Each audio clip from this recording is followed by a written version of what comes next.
Sokszor úgy érzem, hogy az iskolában nem fektetünk elég figyelmet arra, hogy a mentális egészségünkkel is foglalkozzunk, és ezért szerintem nagyon jó dolog, hogy az iskolában is részt tudunk ilyeneken venni, és örülnék, hogyha a több iskolába is eljutna ez a kis program, és nagyon örülök, hogy itt is van rá lehetőségünk.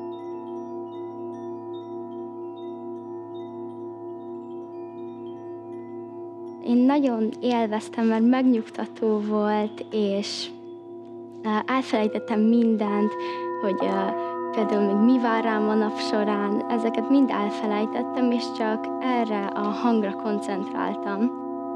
Nincsenek rá szavak, hogy milyen megnyugtató volt, és nagyon jó érzés.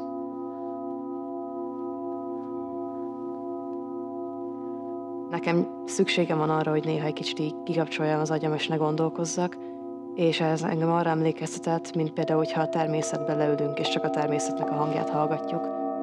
És szerintem erre szükség lenne, hogy minden diák részt vehessen, akár egész ország szerte is.